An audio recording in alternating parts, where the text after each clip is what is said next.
Hi friends, ഞാൻ ഇന്നിവിടെ ഉണ്ടാക്കാൻ പോകുന്നത് പുട്ട്, ഇടിയപ്പം എന്നിവയുടെ കൂടെ കഴിക്കാൻ പറ്റിയ എഗ് കറി റെസിപ്പിയാണ്. പെട്ടെന്ന് തയ്യാറാക്കാൻ പറ്റിയതും നല്ല രുചിയുള്ളതുമാണ്. ഒന്ന് ഉണ്ടാക്കി നോക്കണേ. ഇതിലേക്ക് വേണ്ടത് അരമുറി തേങ്ങ ചിരവിയത്, പച്ചമുളക്, കറിവേപ്പില, 1/2 ടീസ്പൂൺ കുരുമുളക് പൊടി തരിയോട് കൂടിയുള്ളത്. എരിവിനനുസരിച്ച് പച്ചമുളകിൻ്റെ എണ്ണം കൂട്ടുകയോ കുറയ്ക്കുകയോ ചെയ്യാവുന്നതാണ്. ആദ്യം 2 മുട്ട ഉടച്ച് ഒരു നുള്ളു ഉപ്പ് ചേർത്ത് നന്നാക്കി ബീറ്റ് ചെയ്ത് വെക്കുക.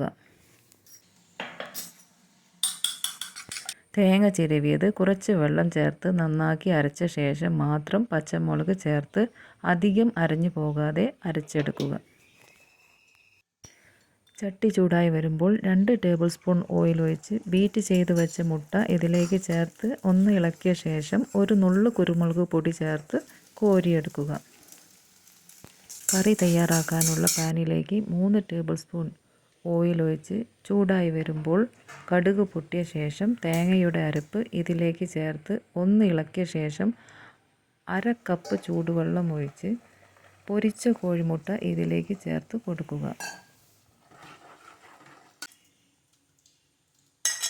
കൂടെ തന്നെ കറിവേപ്പില, 1/2 ടീസ്പൂൺ മഞ്ഞൾപ്പൊടി ചേർത്ത് ഒന്ന് ഇളക്കിയ ശേഷം ഉപ്പ് പോരെങ്കിൽ ഉപ്പ് ചേർത്ത് തിളയ്ക്കുമ്പോൾ 1/2 ടീസ്പൂൺ കുരുമുളക് പൊടി ചേർത്ത് എടുക്കാവുന്നതാണ്.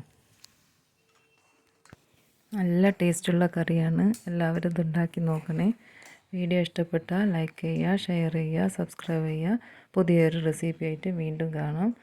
എൻ്റെ ചാനൽ പുതിയതായിട്ട് കാണുന്നവരാണെങ്കിൽ സബ്സ്ക്രൈബ് ചെയ്യാൻ മറക്കരുതേ.